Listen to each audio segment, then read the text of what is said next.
WADR, promoting dialogue. It's 6 p.m. in Dakar, 7 o'clock in Lagos. Good evening and welcome to Newslink on West Africa, the Democracy Radio, broadcasting on 94.9 FM and around the world at wadr.org. Here are the top stories. ECOWAS describes Guinea's presidential election satisfactory, but civil society observers point to low voter turnout. We were informed that the low turnout was largely due to the fact that many voters had lost their voter cards. Fresh allegation of local complicity emerges as the Gambia grapples with surge in migration crisis. Liberia's former president George Weah accuses current government of suppressing peaceful protests. In a true democracy, people protest and they want it. I believe in the rule of law. Don't be afraid. In our land, we saw the personal power, we saw the April 14. Benin announces plan to compensate victims of failed coup attempt. Stay with us for details of these stories and more. Here is Augustine Coley with Newslink. Many thanks for joining our broadcast. We begin with a series of electoral matters. First, in Guinea, where the Economic Community of West African States, ECOWAS, has described the December 28 presidential election as generally satisfactory. ECOWAS noted that the election saw a resilient participation of eligible voters. This evaluation is part of the initial statement from the ECOWAS Election Observation Mission, which monitored Sunday's presidential polls in Guinea. Details with Abdullahi Hassan. Led by Dr. Abdullahi Jane and accompanied by his Deputy Senator Lawan Ganaguba, the ECOWAS Observation Mission visited several situation rooms, including those of ECOWAS, the West African Network for Peacebuilding WANEP, and various Guinean civil society organizations. Through these exchanges, the regional mission gathered data and information regarding the nationwide voting process. In the evening, ECOWAS observers attended the vote counting process at polling stations in Bolbinet and Almanya, located in the Kaloum district. They observed the closing of the polling stations, the opening of the ballot boxes, the counting of the ballots, and the compilation of the results. According to ECOWAS, these observations took place in the presence of electoral stakeholders and representatives from civil society. This assessment aligns with remarks made by Guinea's Director General of Elections, Jenabu Toure, who described the election as peaceful and inclusive. The DGE reported that voter turnout was around 85%. However, some observers and civil society organizations noted that the presidential election was characterized by low turnout. Meanwhile, the Electoral Authority stated that the results of Sunday's presidential polls will be announced within 48 hours. Abdullahi Hassan fight that report. Meanwhile, observers and other civil society groups have noted low voter turnout at several polling stations during Sunday's presidential election in Guinea. These reactions come in direct contrast to preliminary figures from the Central Administrative Commission, which revealed that voter turnout was estimated at 85% nationwide. Electoral authorities said the presidential election was conducted in a calm and peaceful atmosphere. While official provisional results are expected within the next 24 hours, citizens are carrying on normal businesses in the West African state just a day after the historic election. Nadedititi has the details. Most polling stations across Guinea closed at 7 p.m. on Sunday, following a special extension granted by the General Directorate of Elections. The 8,000 observers deployed by Guinean civil society platforms say the vote was generally conducted in a calm and transparent manner, despite a few irregularities reported in some locations. President of the Citizen Watch platform, Gabriel Haba, gives his assessment of the situation. Voters had access to the polling stations in 99.32% of the census observed. The voting booths guaranteed the secrecy of the ballot, and the ballot boxes were positioned to remain clearly visible. Persons with disabilities did not face any difficulties, and security forces did not intervene in the voting process at the polling stations visited by our observers. A few isolated incidents were recorded, but these did not have any negative impact on the conduct of the vote. In several parts of the country, observers say they recorded low enthusiasm and weak turnout at polling stations. According to Gabriel Haba, the low presence of voters at polling centres can be attributed to several factors. We were informed that the low turnout was largely due to the fact that many voters had lost their voter cards. For this reason, I am calling on the state to ensure that voter cards are printed and made available ahead of future elections. For now, the General Directorate of Elections has not released official voter turnout figures. However, it confirms that provisional results of the presidential election will be made public 48 hours after the vote. Our Conakry correspondent, Channel Anfa Ibrahim Balde's report, voiced by Nadir Titi. At the same time, Guinea's presidential election also recorded strong participation in the diaspora, particularly in Senegal. Of the approximately 26,000 registered voters, Guinean nationals living in Dakar and other regions expressed satisfaction with the voting process and voiced optimism about a peaceful transition to democratic governance. Here are some reactions from Guinean voters in Senegal. I have just fulfilled my civic duty. It's simple. It's my duty.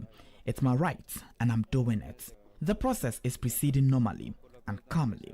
To the president who will be elected, I wish him a good start to his work. We wish him happiness for the people. I just finished my vote. That is my duty. So now today is very, very wonderful day for us, for we Guinean, because we came, alhamdulillah, we finished. We came to choose our president for the future who can lead our country civilly. What are your expectations going forward for the next president who would assume office after today's process? I think my expectation, the next new president in the Guinea, very good man and very intellectual and very very optimist man, exactly. Quoi pour le futur président qu'on est venu choisir aujourd'hui? What we expect from the future president is to help young people who are unemployed, to try to help them find jobs so they can work, to help us, and also the people who are a little sick in the villages. I don't know, even in the city, that they will try to find good doctors or good hospitals. They will also think about the countries, the villages within the city, and also to help us economically. As for us who are here in Senegal, well, we can say that we are suffering or we are not suffering. But if the new president we came to choose today has tried to remind us that there are also Guineans living in Senegal, we will try to take a look at them. Ça va nous faire plaisir. Those were some reactions from Guinean voters here in Senegal. More stories coming up on West Africa Democracy Radio. Newslink continues. Indeed, we're continuing with electoral issues, but this time in Côte d'Ivoire, where citizens, including candidates and observers, are still awaiting results of Saturday's legislative elections. Following the compilation of votes, the Independent Electoral Commission is now tallying ballots nationwide. The results are expected to be announced early this week. For the opposition, the key stake in these legislative polls is to prevent the ruling party from securing an absolute majority. Francis Boniface has the rest of the details. After compiling votes from 25,000 polling stations across the country, the Electoral Commission is now calculating the figures obtained by each political camp ahead of the official proclamation of results expected by Wednesday. Over the weekend, the president of the CEI announced on Ivorian national television the provisional voter turnout for the legislative polls.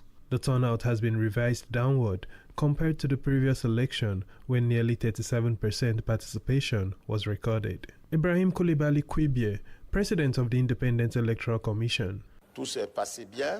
Overall, the voting process went well and remained calm, and we can be generally satisfied with how the polls were conducted. Regarding voter turnout, it is very important to note that outside presidential elections, participation is usually moderate. For now, turnout stands at 32.34%, which is broadly in line with past trends. This figure is expected to rise as the process continues. On the overall conduct of the vote, the CEI has expressed satisfaction despite what it described as isolated incidents that were reported. As a reminder, more than 2,700 main and substituted candidates are contesting 255 seats in the National Assembly. The opposition's objective remains to prevent the ruling party from obtaining an absolute majority. Independent candidates, who are numerous in this election, are seeking to secure at least 8 seats in order to form an independent parliamentary group. Francis Boniface with that report. Now to governance issue. In Liberia, former President George Weah has voiced strong criticism against the current administration, alleging that it is infringing upon the constitutional rights of citizens to protest. In an address Sunday, days after he returned to the country, the former Liberian president drew a stark contrast between his administration's approach to public demonstrations and what he perceives as the current government's suppression of dissent voices.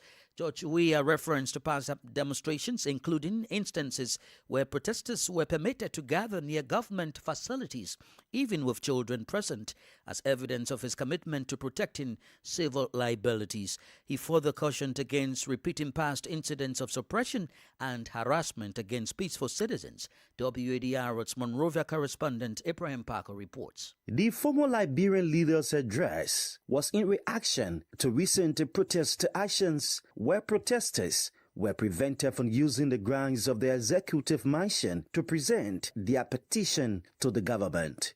During his address, former President Weah invoked the memory of the April 14 incident, a historical event marked by civil unrest and government response, urging authorities to learn from the past and avoid actions that could escalate tensions. He cautioned against treating political opponents as enemies. In a true democracy, people protest, and I want to hate. I was the president, I believe in the rule of law, but the protest, do not be afraid. In our land, we saw the personal power, we saw the April 14. George Weah also addressed accusations leveled against his administration, denying claims of financial impropriety and unfulfilled promises. He cautioned against what he described as a deceptive tactics employed by political rivals, urging citizens to critically assess information disseminated through the media.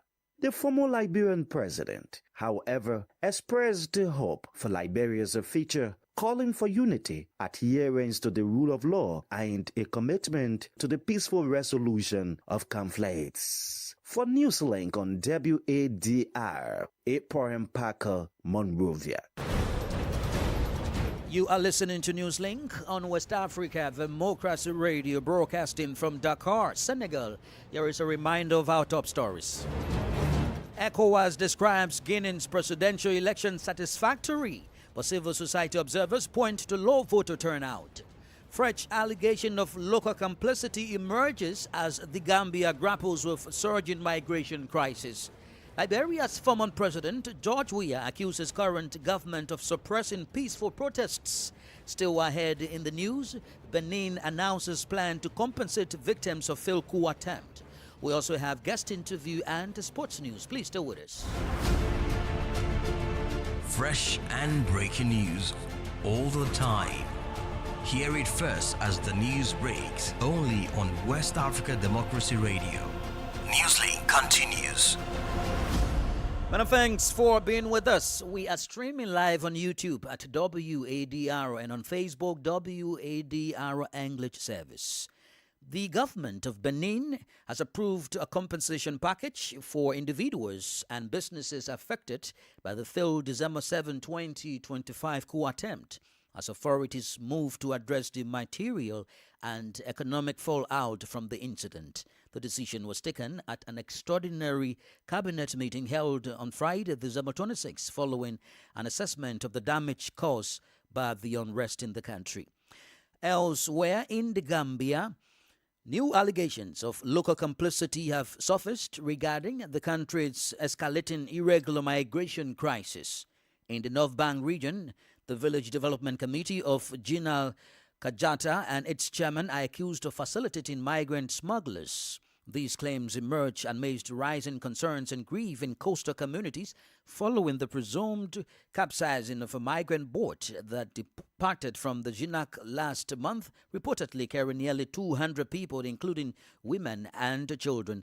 Additionally, another vessel believed to have left the same area earlier this month is still unaccounted for.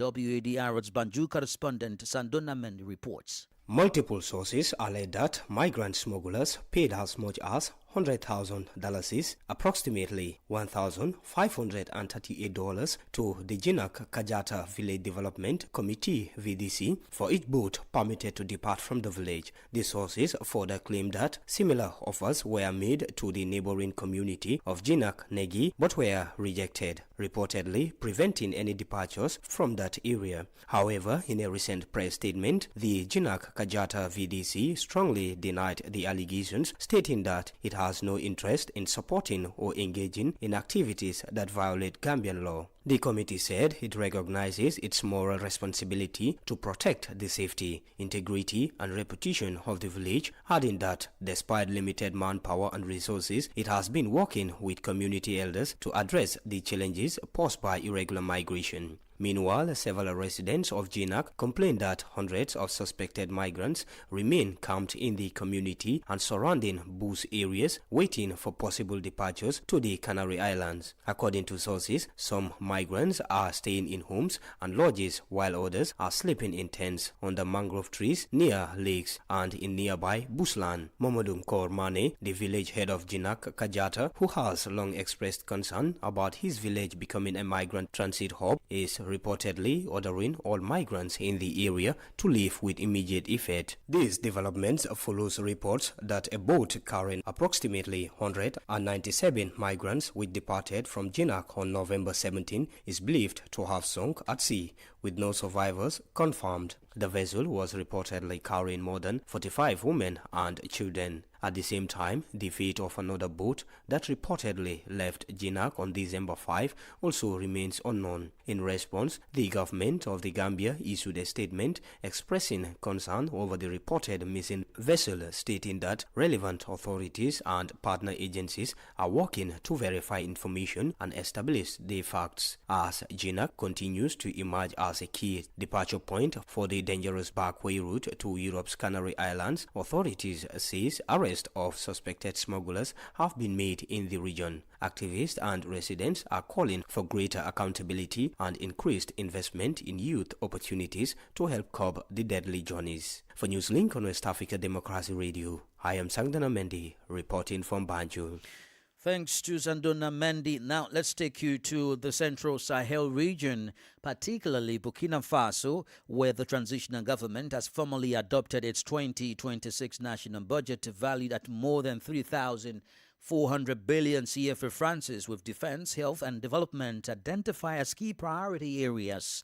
Authorities describe the budget as one aimed at consolidating security gains while driving social and economic development. The 2026 budget was adopted last Friday and has been described by the government as a budget of action and development. Christopher Aticho tells us more. The proportion of the national budget allocated to defense and security will decline from 27% in 2025 to 24% in 2026. In monetary terms, this represents more than 707 billion CFA francs.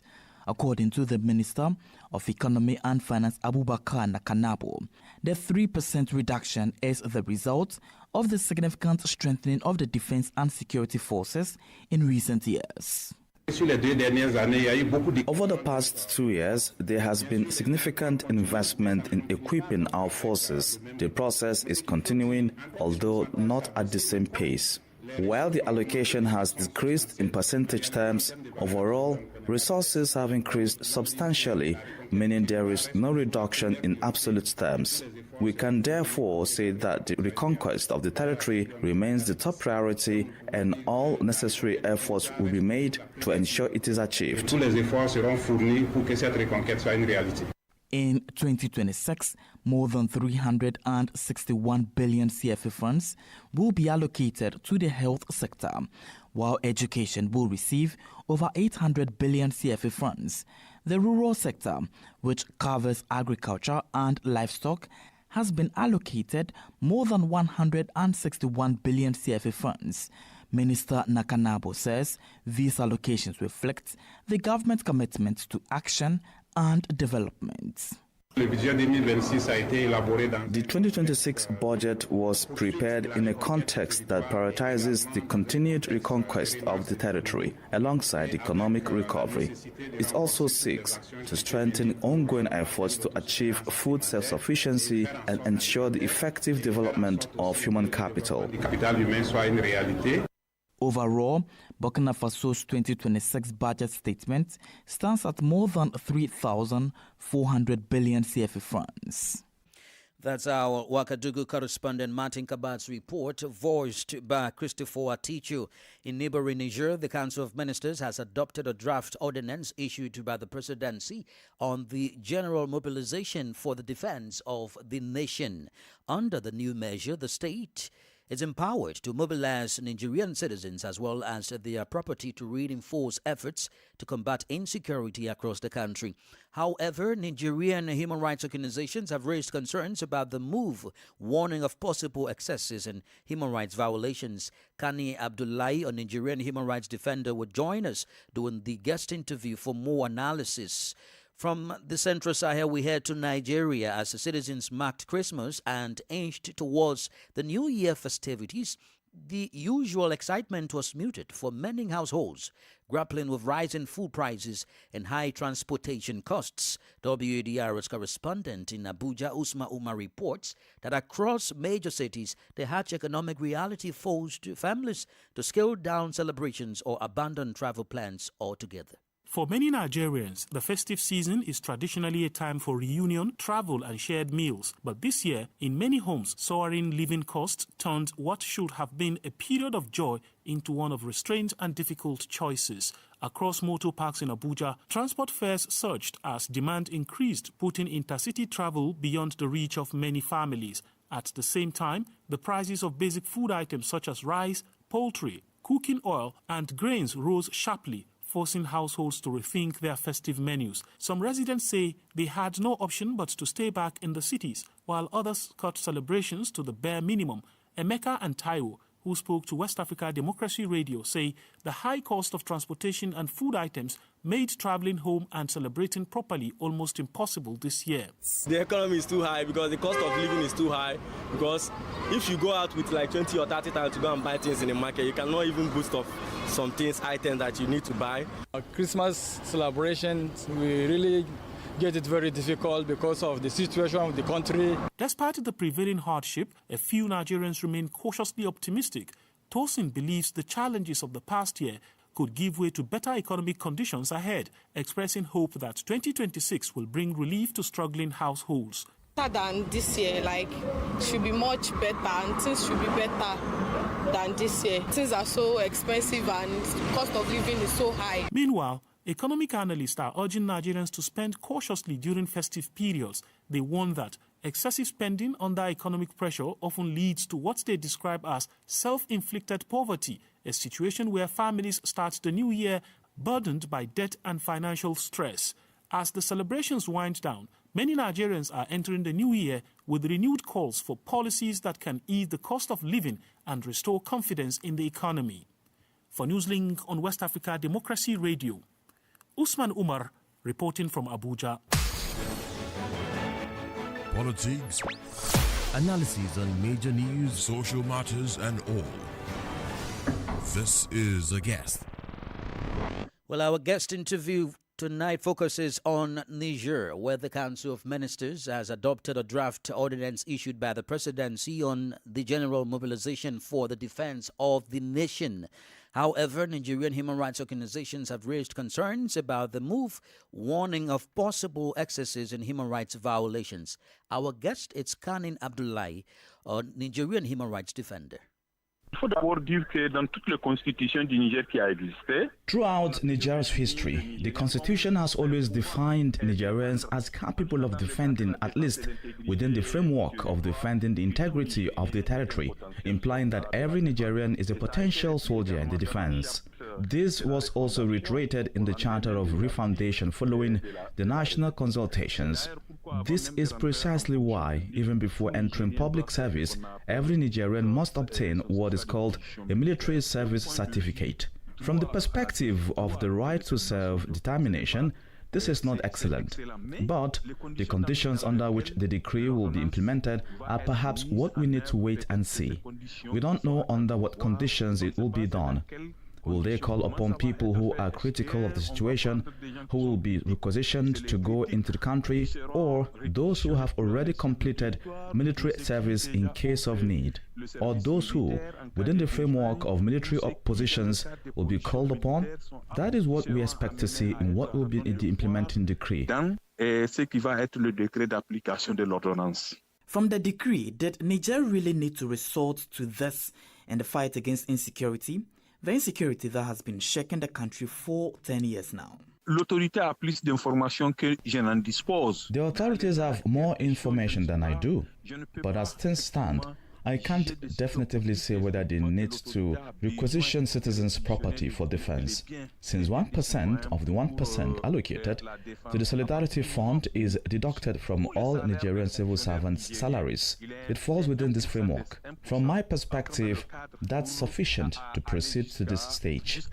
That's why I'm saying we are waiting to see the implementation details. Les conditions de mise en œuvre de cette ordonnance. Regarding this order, in neighboring Burkina Faso, we saw that after the general mobilization was declared in 2023, many people deemed critical of the military were requisitioned and sent to fight terrorism. Should we be worried?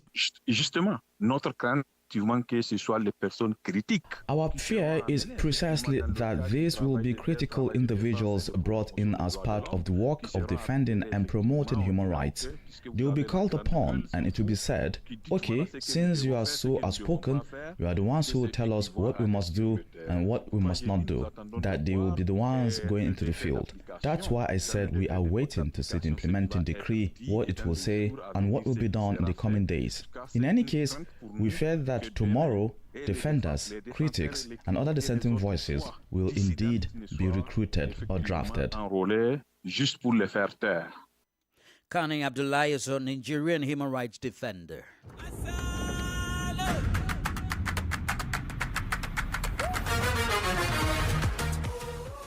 Well, Riyad Mahrez has emerged as the early scoring leader at the 2025 Total Energies CAF Africa Cup of Nations in Morocco, while Nigeria have underlined their title credentials by becoming the tournament's most productive attacking side after 2 rounds of group stage matches. Mahrez, the Algerian captain, tops the scoring chart with 3 goals, continuing his reputation as a decisive figure on the continental stage. His clinical finishing has helped Algeria secure to maximum points from their opening 2 games and placing them firmly among the early qualifiers for the knockout stage. Close behind Mahrez is a tightly packed chasing group on 2 goals featuring players from across the continent. Nigeria's Ademola Lookman, Egypt's Mohamed Salah, Morocco's Brahim Diaz, Tunisia's Tunisia's Elias Achori, Mali's Lassine Sinayoko, and Cote d'Ivoire's Ahmad Diallo have all made decisive contributions, reflecting the spread of attacking influences at this year's tournament. Collectively, the competition has produced 53 goals in 24 matches, an average of 2.21 goals per game, striking a balance between attacking ambition and tactical disciplines. We'll continue to follow as activities continue to emerge in the tournament's group matches as the knockout stage takes immediate effect. The world is watching and Africa is watching these young and, of course, productive talents across the soccer world. And that's the latest in the world of sports. With that, we've come to the end of this edition of Newslink on West Africa Democracy Radio, broadcasting from Dakar, Senegal. Thank you for listening, and many thanks to Falilu Sow and Ismaila Kamara for the technical support. I am Augustine Curley. Good evening. And many thanks to you for listening to Newslink via Hot 104.3 FM, Newmi FM 94.0, Hilltop Radio 104.7 FM, and Veritas Radio 102.9 in Banjul, the Gambia. We also appreciate our listeners in Liberia via Alternative Youth Radio 98.9 FM, Lofa County, Radio Kagama 94.5 FM, Niba County, DCN Radio 91.3 FM, Riverside County, Wakat FM Radio, Banga, Liberia, Radio Baf FM 91.3 Sierra Leone in Nigeria, and Love 104.5 FM Abuja. For you listening via Radio Pad 95.1 Damango, Savannah region, and on Royals FM 104.7 Wenchi, Ghana, we say a big thank you. Remember, West Africa Democracy Radio is all about you, your views, and your opinions.